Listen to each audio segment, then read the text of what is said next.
Yeah, man. So thanks for jumping on this this podcast with me.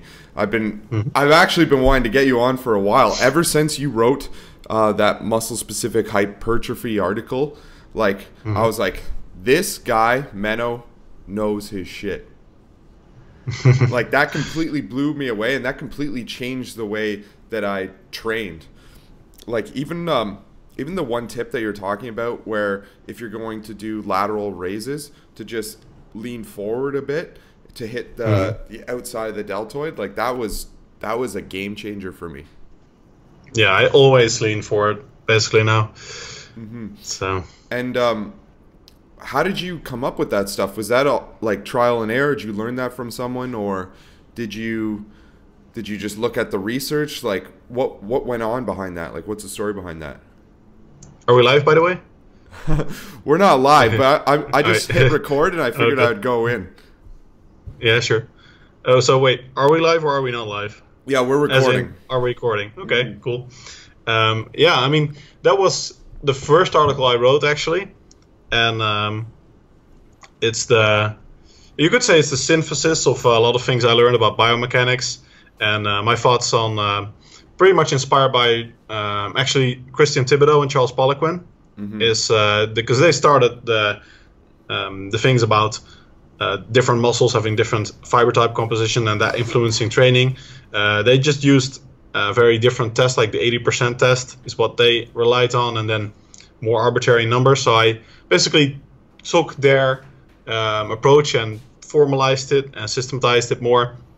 I think also now the article mostly goes into muscle fiber type composition, but most recent research actually shows that there are probably a lot of other factors that are also important and probably even more important. Like one study, for example, it found that muscle fiber type actually did not really predict how many repetitions you could do in a given rep range, but capillary density did. So I think the general principles still apply from that article, but it just focuses too much on muscle fiber type composition instead of combined all the factors that influence how a specific muscle should be trained. Another study that's really cool about this found that, for example, people with certain ACE genes, it's basically, you can have like the sprinter variant or more the endurance variant, IIDD or ID. So you're basically on the spectrum somewhere of like born to sprint, born to run marathons, just to put it like super simply. And they found that people that have more sprinter genes, and also that's also correlated with fast twitch muscle fiber type composition, they reacted better, or seemed to react better, because the statistical power was a bit low, but they seemed to react better to fewer sets and lower repetition numbers. And people that have more sort of marathon genes seem to react better to more sets and higher repetitions. So that also goes hand in hand with muscle fiber type, because you'd expect the exact same things basically from that. But yeah, I think, and the second thing about the article basically is that the biomechanics, that's definitely still true. That the more I learn of fancy methods, the more I basically find myself relying more on just the basic biomechanics and what we can do with that. If anything, I mean, the last years of research have really supported the point that the one driving factor of muscle growth is mechanical tension. So there was this whole hype, this resurgence of the ideas of metabolic stress and muscle damage. And if you ask me, those have been debunked to a large degree, maybe not 100%. Brad Schoenfeld has written good articles about those, with the rationale for why they might still matter a little bit. But I think it's clear that mechanical tension is the number one, and it's what you should be targeting in your training. So understanding biomechanics, how you put tension on the muscle fibers, how they produce force, that's absolutely crucial. Okay, what do you think of the RTS stuff? Are you familiar with it? Some of it. What do you mean in particular? Because they have a lot of... Okay, so just basically their biomechanics and how you can manipulate the joint or the angles and things like this to actually put maximal mechanical tension into the muscle. Have you read any of that? No, I'm not really familiar with their approach on that. I mostly know them from other things, but I think that's definitely in line with what I tried to do in that article. Okay. Like the example you gave of lateral raises, leaning forward a bit more. Mm-hmm. So you're actually stimulating the lateral delts more, because the angle of pull from the fibers, if you stand up straight, you're actually mostly doing a front raise, because it's the anterior fibers of the deltoids that are actually mostly in line with the pull. Mm-hmm. So you have to lean forward a little bit to put the lateral fibers actually in the primary line of pull of the exercise. Mm-hmm. Actually, so after I read that article, I started doing that, but I was like, there's too much variation and too many variables when I'm leaning forward. So what I did was I set up a bench so it's basically at 85 degrees and just come up there, go on my knees on the pad and just push my chest up and then just keep that angle. And that was the only way I could really, stop that variable. Do you ever do anything like that? Yeah, definitely. Prone incline lateral raises are, my top 3 favorite lateral raises are probably prone incline lateral raises, butterfly lateral raises, which are basically full range of motion lateral raises. So you go all the way up to the top while externally rotating the shoulder. So it's like a butterfly movement. And externally rotating. Doesn't that hit the front of the delt? Yeah, but you do get full range of motion. Okay. And the resistance curve is a bit better. What I also really like about that, another approach from biomechanics, is eccentric overloading. So with butterfly lateral raise, where you sort of swing up the weight, you actually allow some body momentum. So you start off leaning slightly forward, and then you heave up the weight, you throw up the weight, and that makes the concentric easier. And many people think, oh, it's cheating. But it's only the upward phase, the concentric muscle action, that becomes easier. If you then control the weight on the way down, that part is crucial. You don't have to just let the weight fall down. But if you control the descent, then you are putting more force, or you're putting more tension on the muscle fibers during the descent than you otherwise would, because the weight is heavier. So in principle, it's a biomechanical version of eccentric overloading. And there are several studies that support that eccentric overloading leads to more muscle growth, because muscles are actually stronger during the eccentric, when they are lengthening while contracting, as opposed to when they are shortening. So if you usually with a free weight movement, it's easier, or it's harder to make the weight go up than it is to control the descent. And it's actually because the actin-myosin cross bridges in muscle fibers that make a muscle contract. So a muscle contracts because actin and myosin basically form a cross bridge. They move into each other. That's how a muscle shortens, produces force, and causes your joints to move.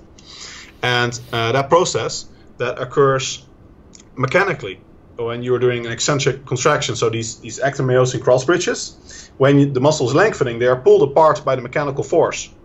And that means that your body doesn't have to do it itself, which is much more efficient, because during a concentric action, the body has to produce chemical reactions to put those actin-myosin cross bridges together.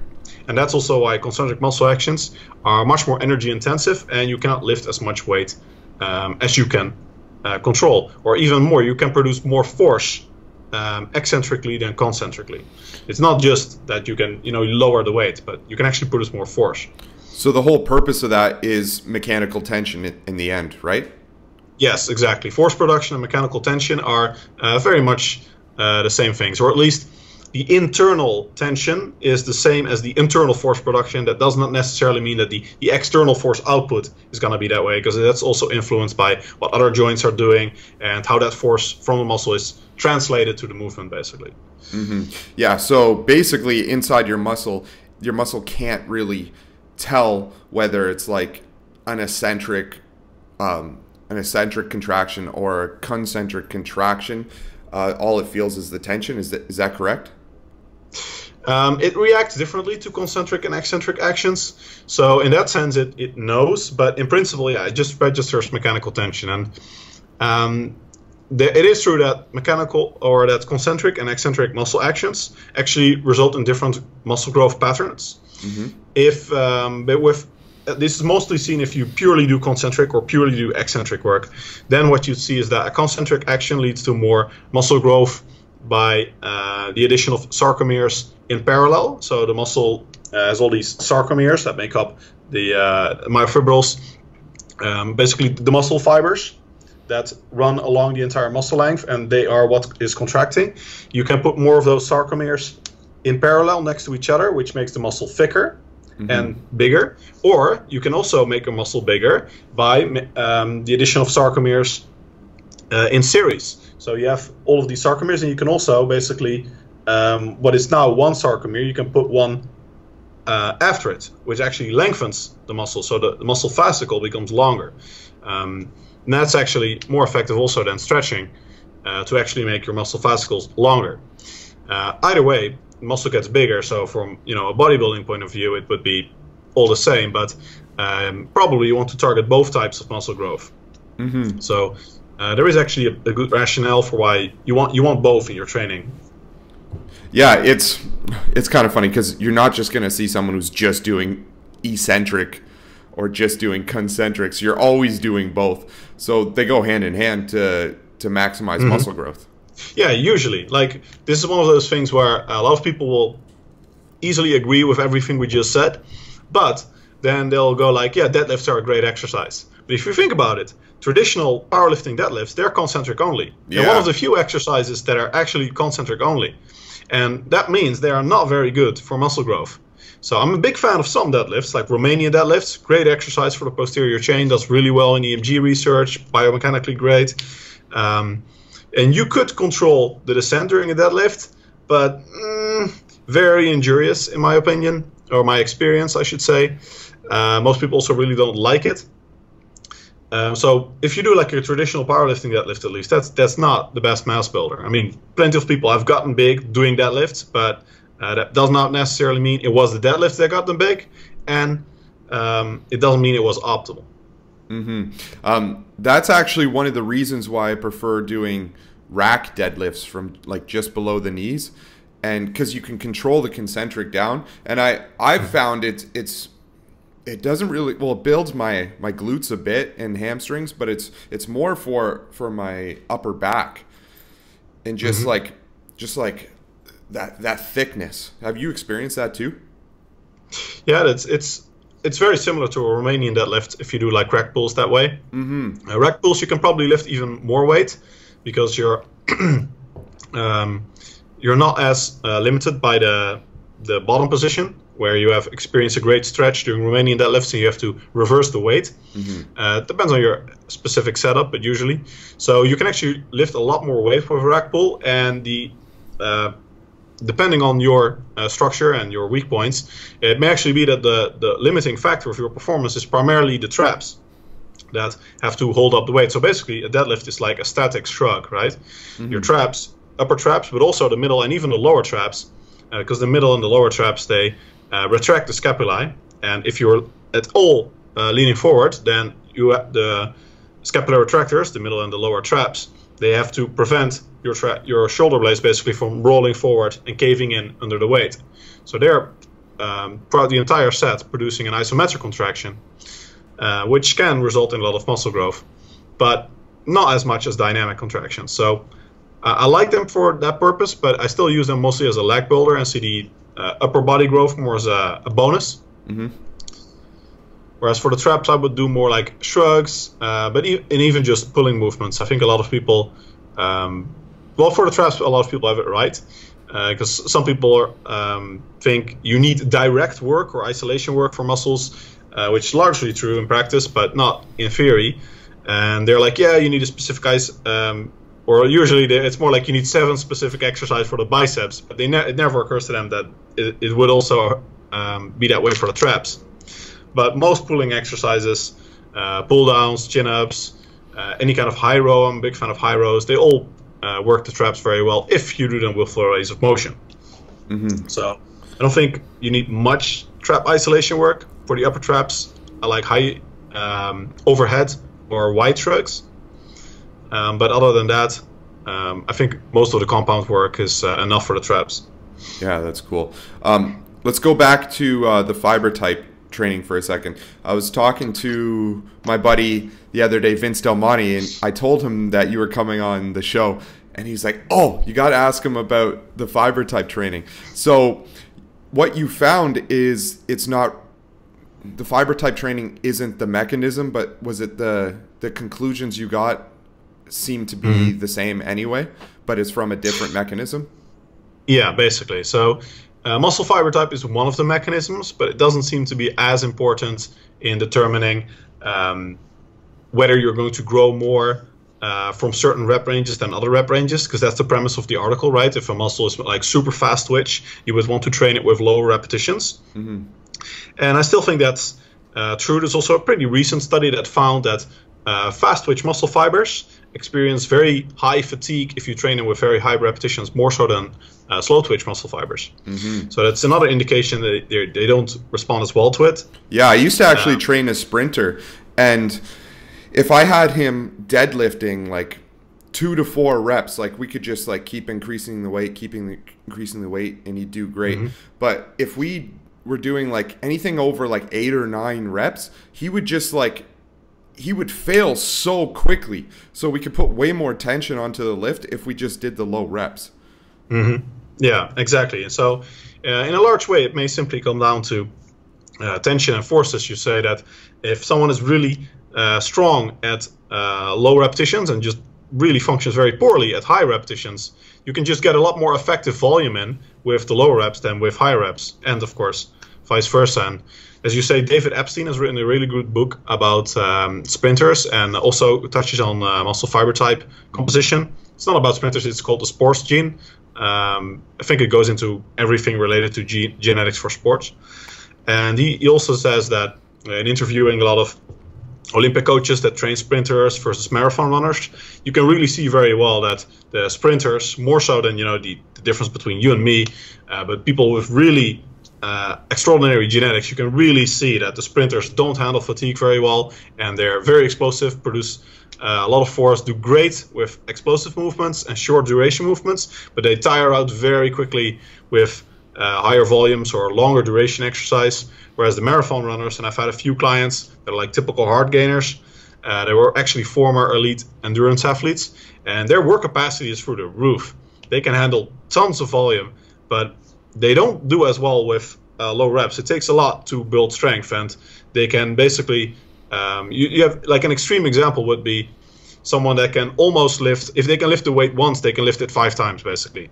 Mm-hmm. So there's not that true 1RM feature or the low reps. If you up the weight at beyond a certain point, they cannot do many reps anymore at all. Whereas if you cut the weight a little bit, they can get a ton of volume in, which is probably a lot more effective for muscle growth. Because in the end, you want that tension on the muscle fibers, and that's a product of total training volume. Mm-hmm.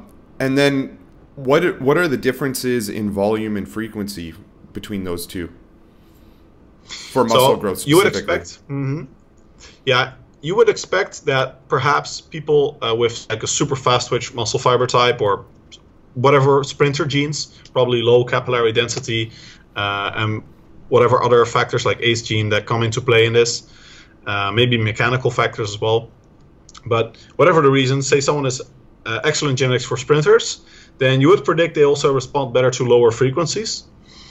I don't think, or in practice, I don't manipulate frequency much. For one, it's really difficult with training split. You have to redesign the whole program, so it's impractical. And secondly, frequency and volume interrelate extremely strongly. So it is often much, or just as effective and much simpler to cut down volume than it is to cut frequency. And likewise, it's much easier to increase volume. Like if someone's going from a cut to a bulk, you can often increase training volume. It's much easier to just add sets to the program and leave the program otherwise intact than it is to up the frequency. So I'm not a big fan of manipulating frequency, but in extreme cases you could see it. Mm-hmm. There's not really much research. Like for volume, we have clear research showing some people do better on high, some people do better on low. Frequency, we don't really have that indication. At most, it seems that some people respond better to higher frequencies and other people respond equally well. So what kind of frequency do you like then? Because you say you don't really manipulate it. Yeah, no, I mean, I manipulate in the terms of that I optimize it and I set it at a certain level. But I wouldn't change it if for example, I'm coaching a client and I have them training each muscle 4 times a week. And I find out that or by testing, for example, like which repetitions they're strongest at, ranges.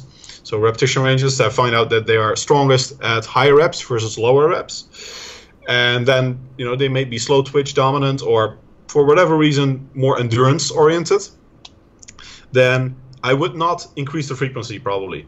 Instead, I would just increase the volume and see how to respond to that. Increase the number of sets. Exactly. Yeah. So I'd rather increase the number of sets than increase training days or increase the training frequency per muscle group.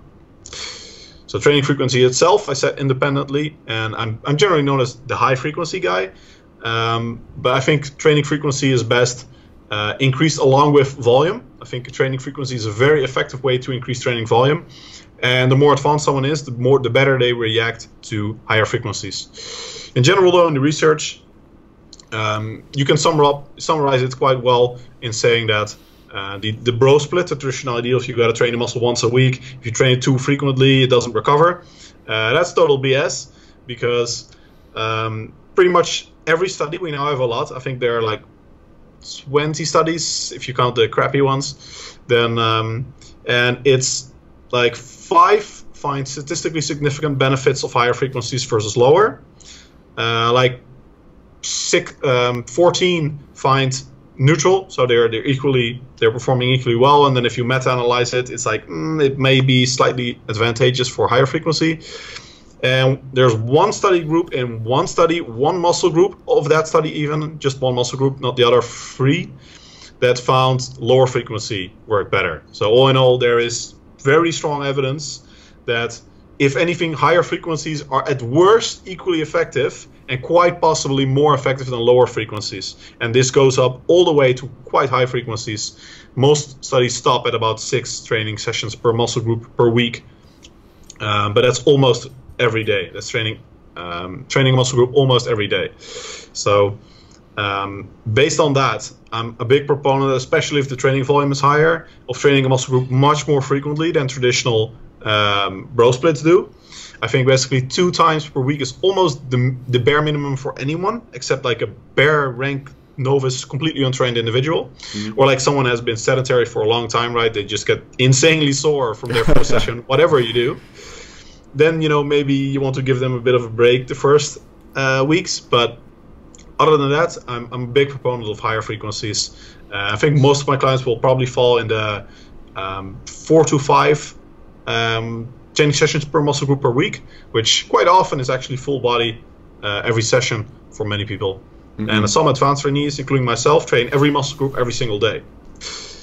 Okay, let's go back to that one study that found that the one muscle group responded. What was that one muscle group that responded to lower frequency? I'm just so curious. Yeah, it was the biceps in a recent study, 2018. It was a Brazilian study. I'm not sure what the first offer was.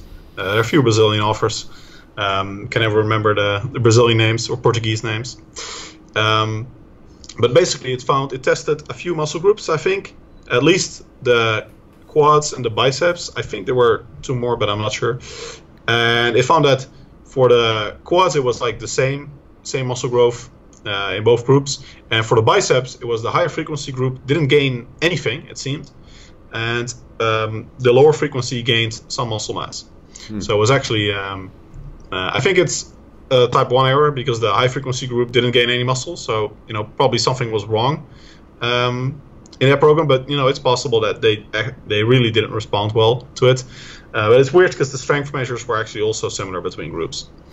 So, but if you look at just examples in in sports, and even just people I know, I had a buddy who has gigantic arms, and I was like, how did you get your arms so big? And he told me he started training when he was 12 in his basement, and all he trained was his arms, but he trained his arms every single day. And, probably some of that was because he was doing that during puberty or the frequency. But, his arms are still bigger than most people's heads. So, or even most people's thighs, which was pretty amazing. But if you look even at sprint cyclists or gymnasts, there's examples in basically every sport. Whatever muscle they use the most, they're using that every single day. And it's the biggest muscle on their body by a long shot. Yeah, it's funny you say that, and I fully agree. that if you look beyond the narrow scope of bodybuilding, there are tons of examples of athletes that train. It's actually almost unheard of not to train a muscle group every day, because most sports activities are full body, and most high-level athletes train every single day, or very close to it. So by definition, most athletes train full body every day at the high level. But in bodybuilding, people are super focused on like the very niche culture of steroid-using bodybuilders that have, by and large, trained exactly the same way and train that way because all the other people train that way. And they're like, oh, everyone that has ever gotten super big has trained with low frequency. And it's not even true, because that is only true now for modern bodybuilding. But if, funny enough, it sort of coincided with the use of steroids. If you go back to like the 50s, even 60s, basically pre-Arnold Schwarzenegger, Arnold Schwarzenegger actually popularized the bro split, and it's largely because of him, because he was so successful and so popular that the bro split became so well known and popular. But before that, the funny thing about Arnold, though, actually, is he built 80 to 90% of his muscle was built on full body routine, because he was like weightlifting and powerlifting, and he was training all those lifts every single day. Yeah, and then exactly. And then when he started, like when he came to California and he started drugs, he did that. It was almost like a push pull legs or something like that. But he was training every body part twice a week. But he wasn't really gaining any more muscle. He was just using that when he was cutting down, because he already developed most of his muscle mass. Yeah, he was actually training more like weightlifting and powerlifting and stuff before. So I think, I'm not an expert on his biography, but I think he said at some point that his training volume got so high and he felt like he needed more volume at a given day. But Arnold was really focused on, like most people that day, and a lot of people still are, on intuitions, right? So they were focused a lot on the pump, the burn. Arnold's famous saying is, the pump is better than coming. Yeah. That comes from those intuitions. Like if you're training and you have no idea about the science or anything, what do you respond to? Well, you feel the burn, you feel the pump, but it's like something's going on. And if you get sore afterwards, which you get if you do a lot of volume on one day, and you don't get if you spread it out across the week, then it feels like something's happening. The muscle gets sore afterwards, you feel the burn, no pain, no gain. And based on that mindset, people think, oh yeah, it's great, because they feel it. But now we have scientific research, and we can actually, based on data, we can actually say, well, this actually works better than going by your intuitions. And even like, you can look at every pro bodybuilder from like 70s, 80s, and 90s. They built the majority of their muscle before drugs while doing full body, or at least like training each body part like twice a week. Like if you look at Dorian Yates, obviously he's probably one of the most genetically gifted guys on the planet, but he was a fucking workhorse. And he up until 180 pounds, he used a full body routine. And then once he hit 180 pounds, give or take, he started an upper lower split. And he continued on that until he was 210 pounds. But he didn't start taking drugs until he was about 200 pounds. So he built, probably 40 pounds of muscle by not doing a bro split. No, that's interesting. I actually didn't know that about Dorian. Yeah. And what were you saying about the people that trained in the 50s and 60s?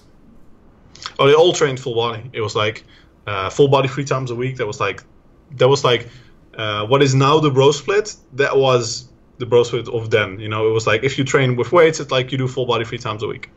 And that persisted even all the way into like starting strength, 5x5, old school bodybuilding, mad cow, all of those routines, old school bodybuilding and more like strength focused routines. That all comes from that age, basically. Okay, so let's say you have a client that's training like 4 to 5 days per week. They're basically doing full body every single day, right? Yeah, often. I think there's often no downside of doing that. The only thing is you do need to look at the distribution across the week a bit, and how advanced they are, what their volume is. Sometimes it's just not needed to train every muscle group every day, but often there's at least no harm. So if you have the volume to spread out, someone can recover from it. Yeah, I have a lot of clients that train full body 4 to 5 times a week. And how often are they going to failure? Very rarely. So that's a big consideration. If you look at research on people truly training to failure, because there's training to failure and there is truly training to failure. All right, let's talk about concentric failure. Yeah. No, I mean concentric failure. True concentric momentary muscle failure, like the actual physical inability to produce the force necessary to overcome the gravitational resistance from a certain weight. That's true failure. Like whatever you do, if someone puts a gun to your head, you cannot lift that weight. Yeah. That failure, that's the level of failure that majorly prolongs recovery times. That's one of the few ways of training that has actually been found to affect hormone levels consistent with overtraining syndrome. And if you do it, every day, every workout at least. And it has also been found to prolong recovery times from even a low volume routine by over 24 hours. So that's a huge consideration. That's also probably why most of the HIIT, like high intensity training crowd, they think high training frequencies are impossible, because if you give that level of effort and you train so hard and you train to complete failure, then you definitely cannot train full body every day, because then you just need that extra recovery time. Now the solution here is not to cut frequency. The solution is just not training to absolute failure on all your sets all the time. But the big problem is people hear this and then they're really only going to like 60% effort because they're afraid of that failure, because they don't actually know what absolute failure is. So how close do you like, at these high frequencies, how close do you like people to get to that concentric failure? Yeah, that's a good point. It really depends on the population you tell this to, because if you like, you'd say this to like a pro bodybuilder, they're like, oh, I need to cut it down. If you tell this to Dorian Yates and he would accept it, then he'd be like, oh, I really have to lower my training effort. But if you tell this to like Gen Pop, they're like, you just see it as justification to bust out the Shape magazine while sitting on a leg extension, right? Yeah. And so I think for a lot of people, you can tell, sometimes you tell them, and even that's basically what all studies in exercise science do. They're like, people train to failure.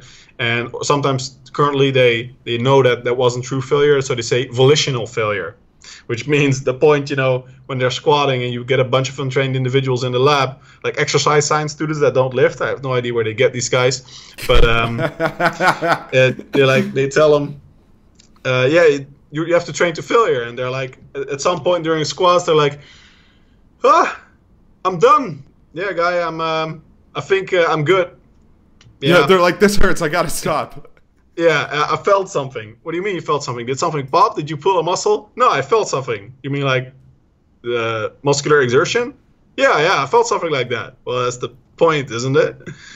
But anyway, if people need a bit of a kick in the ass to reach anywhere remotely near failure, then I sometimes instruct people to actually train to failure. And one of the best ways that I like to assess it is with video checks. You can get a really good idea.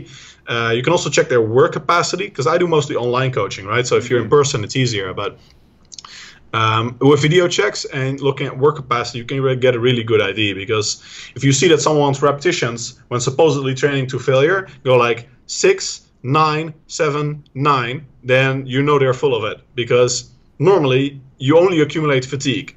Right? The only thing that happens when you train is you get fatigued. So what happens to repetitions? They should stay the same or go down. And usually it's only women where they can actually stay the same, because they have much superior work capacity than men. And maybe some people on gear. But for most people, the reps go down, or at best they stay the same. If they ever go up, that's a clear sign someone is not training very hard. The other thing in technique videos to look at, other than just experience, does this look like a grinder? Did it look like they had to bust out their tomato face to get through this rep? Is repetition velocity. So actually, the velocity across a set basically always reaches the same point, and the last repetition of a set looks strikingly similar to your 1RM, because it's that point basically when you like I said, you cannot lift the weight anymore. That's also basically 1RM. You're lifting a weight that is now your 1RM. Effectively, at the end of a set, when you can only do that one repetition with that weight anymore, that is effectively your 1RM in that condition because of the fatigue. Exactly. So that actually, the last repetition of any set actually looks like a 1RM, which means it's a slow grinder. And you should see before that velocity gradually decreases. So if like during squats, you should see that the first repetitions are like smooth and explosive, and if they get closer to failure, you will see the occurrence of the sticking point, which is at a hip angle of 90 to 110 degrees, which is like halfway through. You know, it turns into more of a squat morning. Like they go up, the hips shoot up, and then they come forward. Mm-hmm. So it's like more of a two-phase movement. And then if they get closer to failure still, you get grinders. So they actually get almost stuck in the sticking point, and they grind through it, and that basically becomes more of a grinder until they actually would get stuck. Like if they go to failure, in the sticking point is where they would fail the rep. That's basically the definition actually of the sticking point. Mm-hmm. So if it follows that pattern, you know that they're actually training super hard and they're giving it everything they got. But if you see like explosive, I'm done. No, you're not done. Mm-hmm. You're only halfway there, boy. Only halfway there, boy. One thing I did notice, though, is like when I was training that sprinter is, let's say we were doing 3 reps and it was and we were going straight to failure. He wouldn't ever really grind. He could still do it. It was either he could do it or he couldn't do it. Have you ever noticed that with like high level sprinting athletes? Yeah, you see that with some people that are like super sprinter genetic, so like super fast twitch dominant or whatever mechanism, so that they are like super sprinter. It's like the rare exceptions, but you also see that sometimes in powerlifting, like even their 1RM, it looks like it's either like comfortable or it just doesn't happen. Yeah. So it never looks effortful for them, which is also why you just look at them and that guy's like the guy's a beast. He made it look easy, and it's just like, yeah, well, he made it look easy, but you know, if you added like 1 pound extra to the bar, the bar would go nowhere. Yeah, it's just because they are so explosive that it basically always looks explosive. But for most people, on the other hand, you have some people that are like the opposite, where they just like at some point they start grinding and you're like, ooh, this must be like the grinder rep, the last one, and then they just bust out 8 more. Yeah. So that's basically, you know, coming back to muscle fiber types and stuff. You can also see it in their velocity profile. Mm-hmm. So going back to your training frequency, but not going to failure, how do you get people to still use progressive overload? Mm-hmm. The same way basically as in any other program. So progressive overload in my view is crucial. If anything, only to measure that you are progressing. So I think a lot of people think that progressive overload is sort of the driving factor of growth.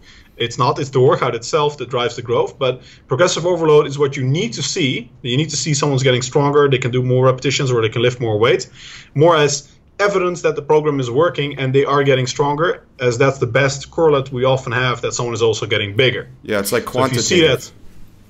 So if you see that someone is not gaining strength, then they're probably also not getting bigger, because and physiologically speaking, an increasing cross-sectional area, which is like a bigger muscle, means that it has to have more force production capacity. So unless the nervous system would somehow become less efficient at recruiting that muscle tissue, which would never happen, it should only ever get more efficient with experience, then you should see that they're gaining strength. So if not gaining strength is a clear sign that you're not gaining muscle, or not gaining performance, at least. You know, it doesn't have to be strength, it can also be repetitions. Mm-hmm. But in my experience, strength increases are by far the most reliable. Like a lot of programs like density training and stuff, it can work. You see, for example, that someone can do the same workout in less time, or they do it with better form. In my experience, it's either just very slow progression, or what you often see as well is they just get get better at endurance. Yeah, they're more efficient.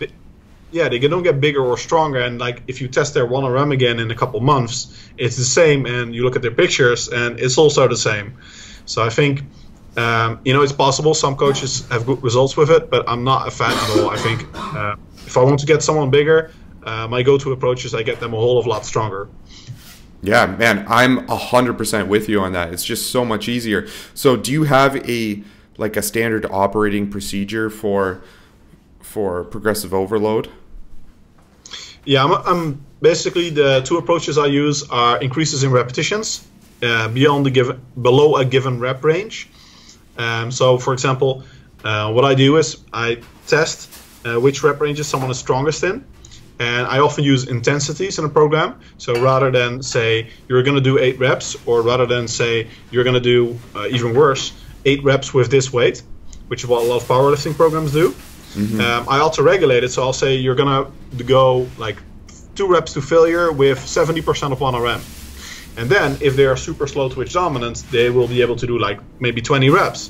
Whereas if they're like the classic sprinter, they can only do like 5 reps maybe.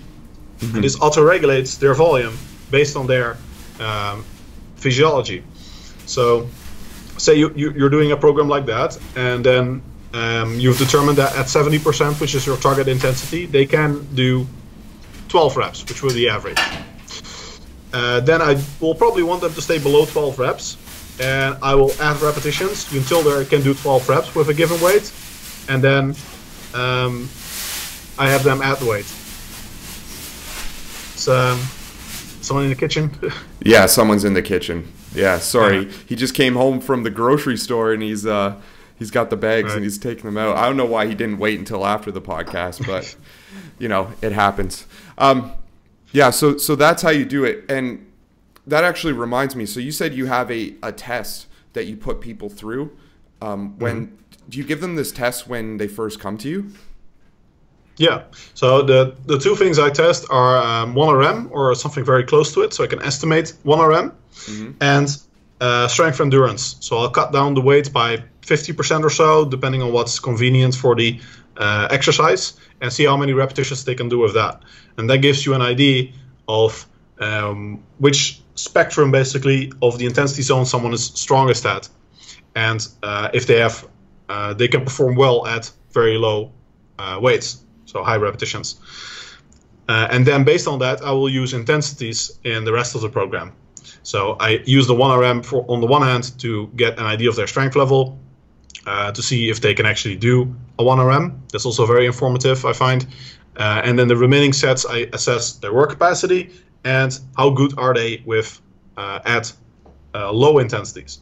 So you can contrast that with the high intensity work. If you see that their 5 RM is like 85 kilos, and then at 50% of 1 RM, they can only do 10 repetitions. That would be crazy poor performance at the low intensity. So probably they're gonna do better with low repetitions, because if you would program for them like you're gonna do 20 reps, that would actually be like 20% of 1 RM for that person.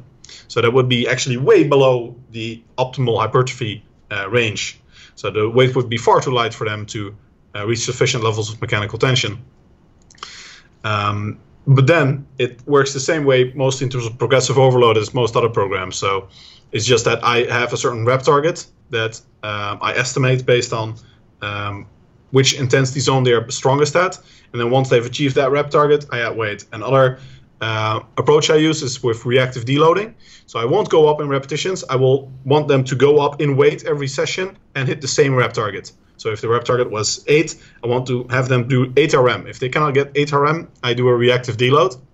So that's suitable for exercises where you're in a high volume program, and the increment, that the adjustment in weight they can do, is small enough to be realistic for a given workout. So for like the deadlift, someone the first time doing deadlifts, or an advanced trainee, if they're deadlifting with 400 pounds, they have a 1 pound increment, so they can add 1 pound to the bar every session. That should be very manageable. If they cannot add that 1 pound and hit their 8 RM again, then probably something's wrong, and it's better to call it a day for that workout. So then I have them skip all remaining sets, or I do speed work. So speed work is very non-fatiguing, but it does result in positive neural adaptations. It's sort of active recovery, and it does help with technique development. So I like to do speed work also because, especially men, when they failed, and then they are prone to consider it like a failed workout because they couldn't get their deadlift up, and then they're angry, and then they want to do more, and the speed work gives them an outlet for that energy, whereas otherwise they'd probably be stubborn and still do a second set and just dig themselves deeper into their recovery hole. Yeah. Which probably was the reason they didn't make that strength progression, because they just were too fatigued. And then when you program like this high frequency, is it still mostly compound movements every single day, or do you have certain days where it's more isolation? Yeah, I mix and match between any given day. I don't have like isolation or compound days. I always mix it. Whether I use compound or isolation movement depends purely on what I want to target, which muscle groups, and what fits in the program. Often it ends up being a mix. For example, the long head of the triceps is very difficult to target well with a compound movement. So it's something like skull overs, as I call them. They're like a hybrid pullover skull crusher movement. Is an exercise where the long head, because it also extends the shoulder, it can extend the elbow and the shoulder at the same time, so it can produce maximum force like that, exactly. Whereas during most presses, the long head is somewhat limited because maximum activation would result in the elbow coming back down. So, and it's also not mechanically in a very strong position when the elbow is all the way at your side, and it has to contract fully. So it basically it's shortened at two joints. The elbow is at your side, so it's shortened at the shoulder. And if the arm is then straight, it's also shortened at the elbow. When the muscle is in a very short position, at some point it actually goes into active insufficiency, which means the actin myosin cross bridges, they are so packed together that they cannot actually perform a working cross bridge anymore.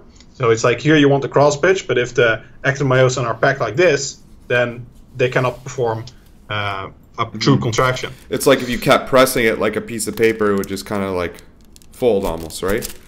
Yeah, exactly. Yeah. And the same occurs if a muscle is too long, then the actin myosin are so far apart that they also cannot form a cross bridge. And that's what you get with like the hamstrings.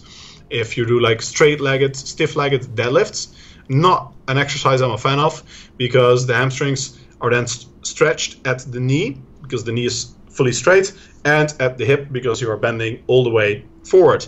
And you feel that as a great stretch, which some people take to mean, oh, this exercise is great, but that's actually what you're feeling is not that the hamstrings are being worked effectively. It's quite the opposite. It's that the hamstrings are stretched beyond being able to produce force.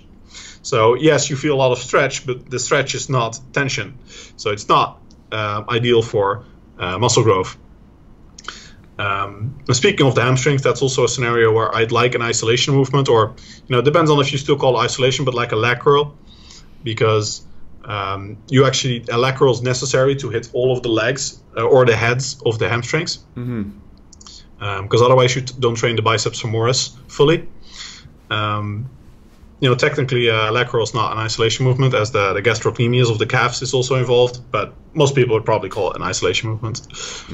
So that actually reminds me, I've never seen anyone do this, but you have a very unique way of training the calves. You want to go into that, and then the story of how that came to be? Yeah, so I basically researched first, because a lot of people are like, yeah, calves don't grow, and some people just have good calf genetics and others don't, and there's nothing you can do about it. There is some support for that, but it's mostly, I think, because the calves are naturally more trained than other muscle groups. They're naturally which is also why you have the calves are more trained than other muscle groups. Like if a person is sedentary, and especially if someone is fat, which is why you have fat guy calves, then the calves are never really untrained, because they are still having to cause you to walk all day. So if you weigh like 300 pounds, then the calves are actually worked quite intensively, because every step you take is 300 pounds of sort of calf raise. Yeah.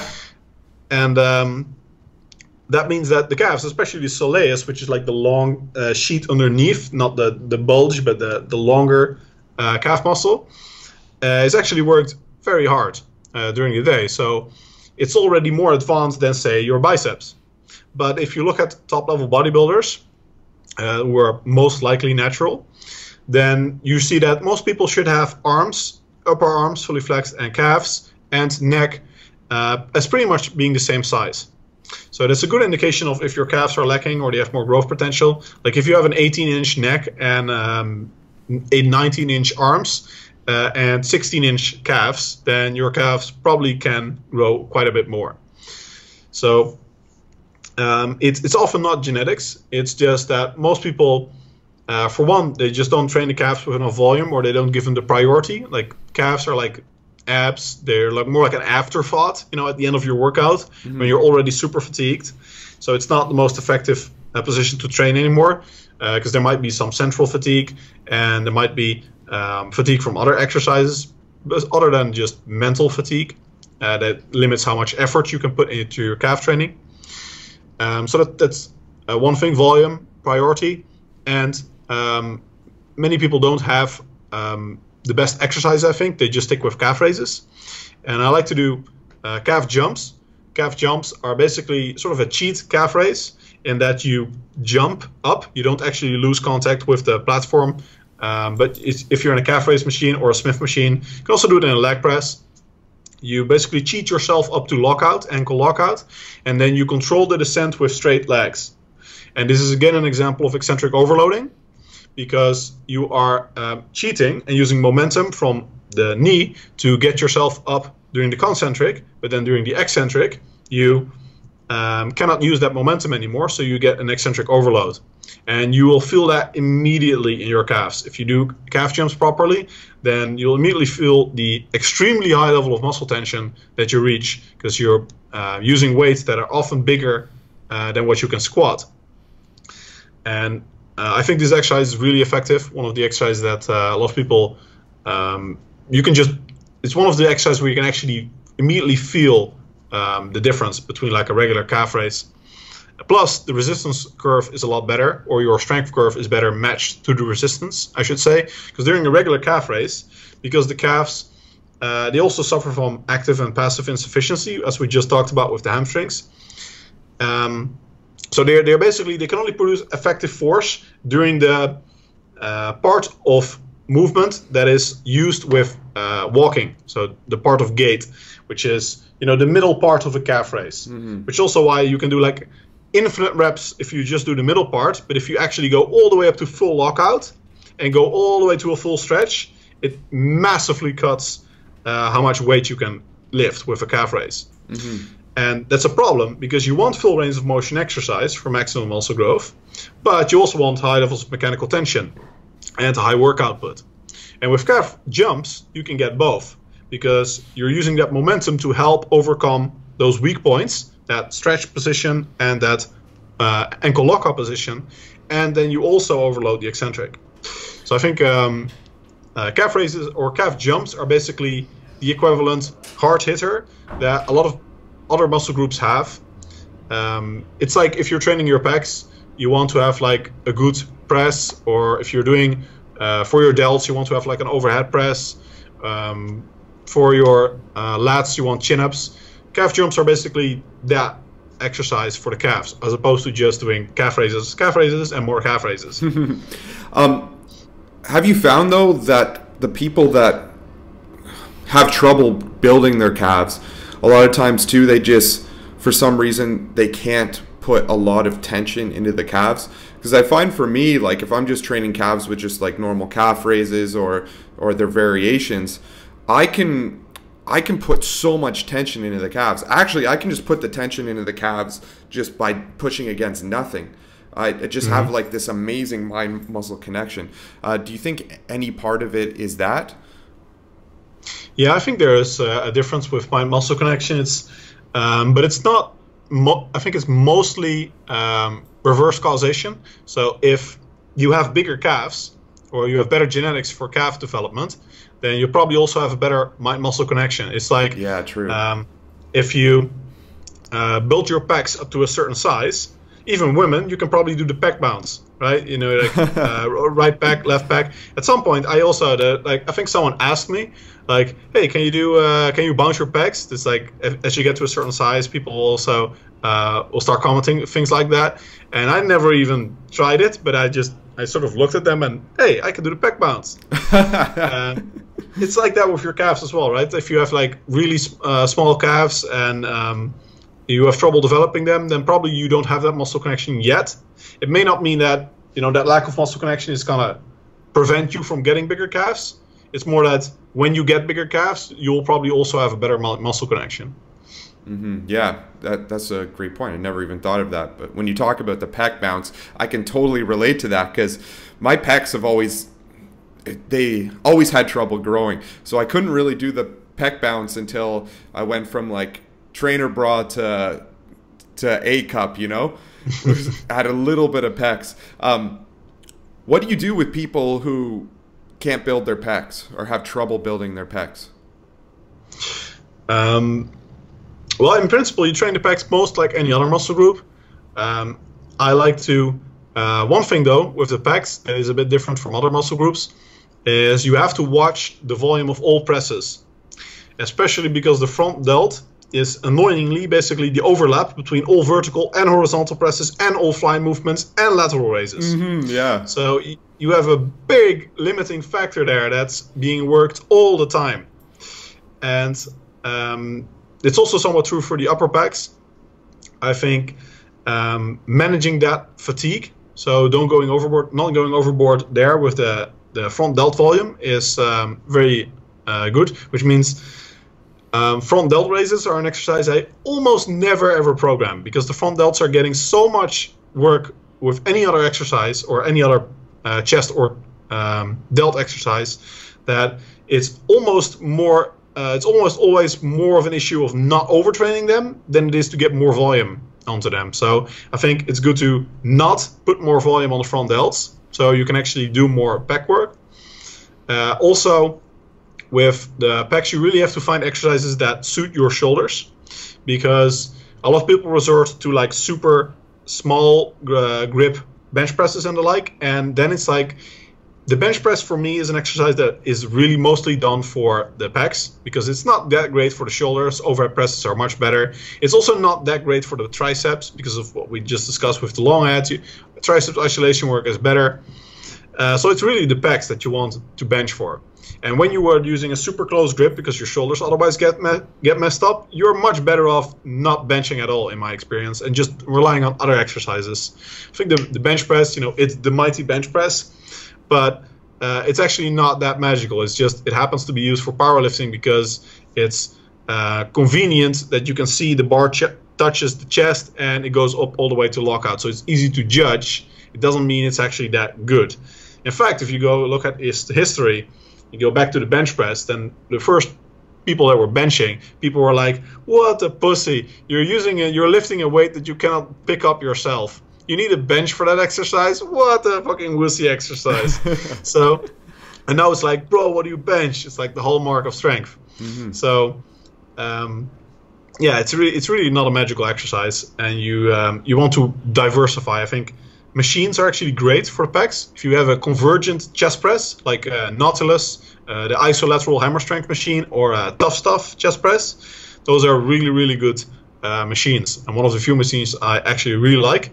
Also, like 15. How does it work? Like, do your hands get closer together as they go out? Exactly. Okay. Yeah. So the handles converge, basically. It's not just that you press out, but the handles also go towards each other. So normally, if you, let me see if, you end up here, like with a converging machine, you'd end up more like this. Because you basically also get like a fly movement. And you basically get more range of motion and a better angle of pull for the pecs. So do you use that converging when you're doing dumbbell? Yeah, as well. Also, I generally prefer dumbbells over the barbell. The only downsides are it's harder to measure progression, and if you get really strong, it becomes inconvenient. And some people, or a lot of gyms, don't have dumbbells that go over like 40 kilos. Unless you come to North America. Yeah, I think in general, the US and Canada, I don't really know about Canada actually, but the US gyms are on a different level compared to Europe and especially Asia. Mm-hmm. So, yeah, when I lived in Europe, it was hard to find a good gym that had dumbbells that went over 80 kilos and just like the proper equipment. It's hilarious. Yeah. Yeah, there's one of the best gyms in the world though is now in Europe. It's in Vienna. It's called Das Gym. Okay. It's a bunch of Germans that are completely obsessed with strength training and everything. They have like doorknobs with Arnold's face on it, and things in the shower head is like in the form of a dumbbell. It's basically a museum. The gym is like a museum where you're actually lifting. That's awesome. But in any case, yeah. So what are some of your favorite exercises for the pecs? You do like the bench press. You like those converging machines. Mm-hmm. You like dumbbells up to a point. Is there anything else? Mm-hmm. Yeah, I like the Bayesian fly. That's an exercise where it's basically like a regular fly, but you internally rotate the shoulder. Not completely, but just enough like you have during a bench press.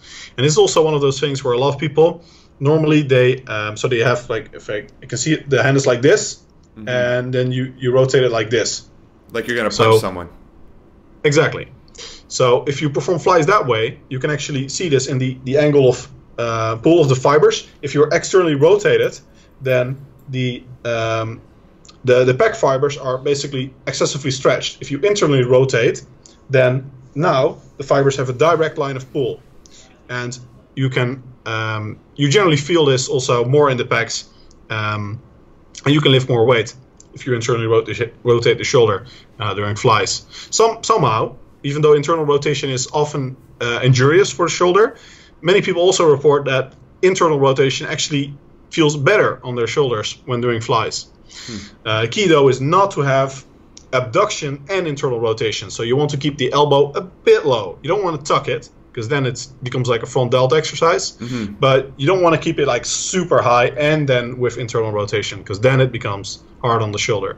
Okay. And then at mm-hmm. the full range of motion when you're out, are you still internally rotating, or do you externally mm-hmm. rotate to get more stretch? You can do a little bit of external rotation. I like to do that more intuitively, but in principle I keep it in internal rotation. And I use cables for the exercise typically, so it's harder to also to use. Yeah, exactly. But cables have a huge advantage over dumbbells in that the resistance curve is much better. Like with a dumbbell, if you do a chest fly, it's only the bottom position, the stretch, that is really effectively worked, mm-hmm. because the lever arm in this case is literally your arm. So it's super long in the bottom position, and there is a ton of gravitational resistance, whereas at the top, if your arms are straight up, then there is literally no or basically no tension on the pecs. Whereas with a cable, you can actually get a very constant resistance curve, which is also much shoulder friendlier. Mm-hmm. Yeah, I've always noticed that. I'm like, man, it would be perfect if I could just hook up like an elastic band pulling out to the side, so when I'm at the top, I still have that tension in the chest.